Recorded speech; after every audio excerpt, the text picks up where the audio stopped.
Hello everyone, I'd like to share a bit about my painting that I'm working on at the moment.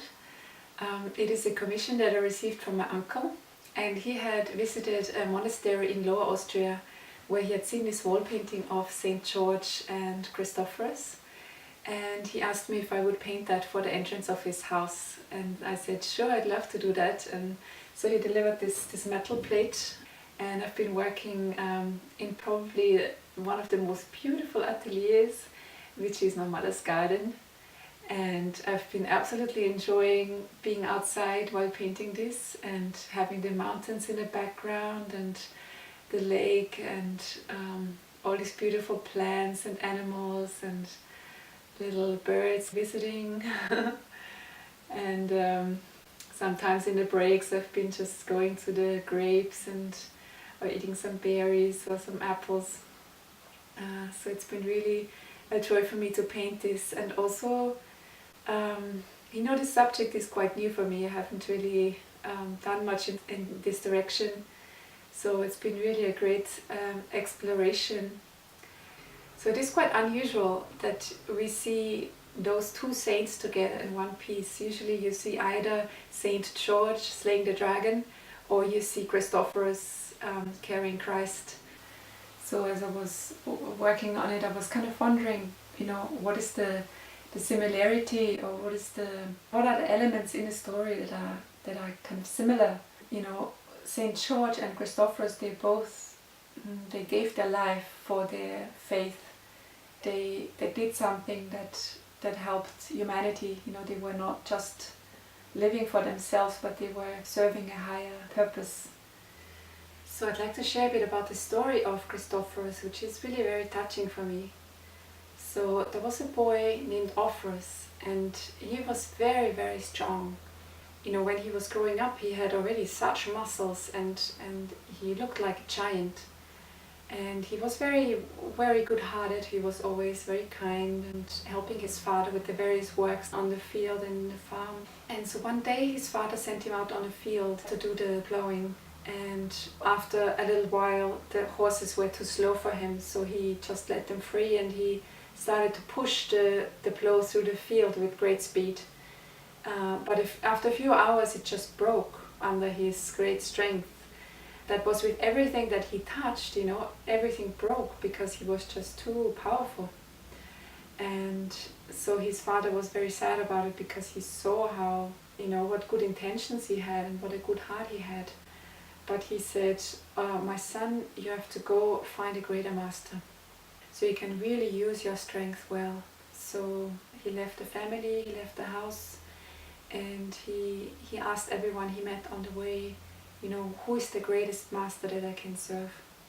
And everyone said, by far the king is the greatest one in our land, and you have to go to him. And so he came to the court and he offered his services. And the king was very pleased. It was the moment of his greatest need, because there was a neighboring king who had just invaded a huge part of his land, and they had already burnt down some villages, and a lot of people had already died. So when he saw the great strength of Ophrus, he was very pleased, and he said, immediately make a sword for this man, and he will fight for me. For Ophrus, it could not be an ordinary sword. He was huge and he had such a strength. So they very quickly made a sword for him, and then they were going out to fight the army of the invaders. So, and very soon after, the victory was claimed and the battle was won, and the king gave a feast. He was calling everyone, and there were dances and a very joyful atmosphere.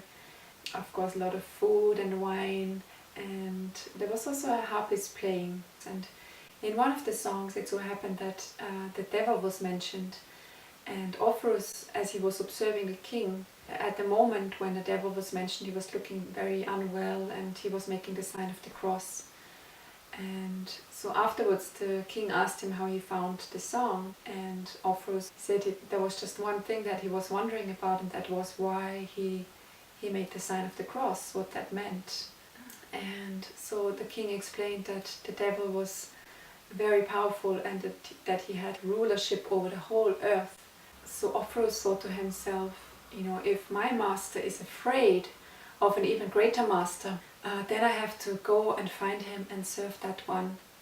And so he immediately left the court, he left the king, and he was, going out and looking for that devil.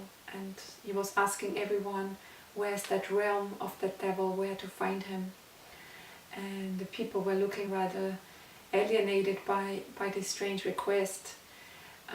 But he just kept on walking and asking. And one day it happened that he was walking through the forest, and he saw one person coming up to him from behind, and he again asked him, where do I find the devil? And this person answered, it is me. You're walking beside him. So Ophrus was very pleased that he had found him, and he asked him if he could go into service for him. And of course the devil accepted, and he would go out and do many evil things. And because Ophrus was a very faithful servant, and he was doing everything that he was asked for. And one day it happened that they were coming to a building site of a church that was just erected. It was almost finished. And the devil said to him, the tiles are already on the roof, and you have to quickly bring that building down. And so Ophrus just smashed it with a few of his movements, and the building was down. So the next morning when the workmen came, they saw only the bricks, and the whole thing had fallen to dust. So they said, this can only be the work of the devil. And let's put up a cross in the middle so he would not come near anymore. And they were putting the cross and singing a hymn, and also he saw that his master wouldn't go near it. He would make a big circuit around it, and he asked Ophrus to take that cross down. So but Ophrus, he was wondering what was going on there, and he asked his master, what is this cross, and why does he avoid it? Why does he not come near it? And so the devil wouldn't answer him, and he just said, don't ask any questions, but just bring that damn thing down. But Ophrus kept insisting. He sensed that there was a fear or something that his master was avoiding. And so he kept asking him, and finally he said that the cross was the sign of the Lord Jesus Christ, and he had rulership not only over the earth but also over the heavens. So Ophrus sensed that he was far more powerful than his master that he had served so far. So he told him, I have to go and find this Christ, this great master. And of course the devil, he just cursed him, and he ran away. And so he was looking for this Christ, and he asked everyone where to find this Christ. So the people answered him, that in order to find this great master, you have to first go a bit inward, and you have to purify yourself. Because he had for many years, he had done various works that were very evil, serving the devil. So he came on a river, and there he met a man, and he told him that he could do a great service if he carried the people over the river. And so he built a hut there, and he started to serving the people there. And it so happened that for many years he was doing that service, and one night there was a big storm, and he was already in his bed, and he was already asleep. But a strong voice woke him up, and it said, Ophrus, Ophrus, carry me over the water. And so he went out, and he looked up and down the riverbank, but he didn't find anyone. So he went back to bed, but then again this voice woke him up. Ophrus, Ophrus, carry me over the water. And he was again going out, and he didn't find anyone. So he thought it must have been the wind, because it was very strong blowing in that night. So he went back to bed, fell again asleep. But then a third time this voice woke him up. It said, Ophrus, Ophrus, carry me over the water. And there he looked again out, and there he found this small child at the banks of the river. And so he put him up his shoulders, and he started walking over the river. And in the middle of the river, the weight of this child grew increasingly heavier, that he almost broke down under the big weight of this little baby. And so he asked the child, "Who are you? Why are you so heavy?" And the child answered, "I am Jesus Christ. I am carrying the whole world, the whole suffering of the world." He radiated such peace and compassion and love, and he was very touched by it. And afterwards, the Christ, he left, but for many, many more years, Ophrus would just carry the people over the river, and he would do that with the greatest love and with the love of his Lord, and he was so grateful that he had finally found him. And also then after this, he was called Christophorus, which is the bearer of Christ. And he had finally found a way how to really use his strength in the best way possible. And he was using that strength to really serve humanity, to serve his brothers and sisters. You can see in the image he is carrying this walking stick, and after he had carried Christ over, it started to blossom and to bear fruit. It's a beautiful symbol for the fruits that we earn and we serve with love and with compassion, with selflessness.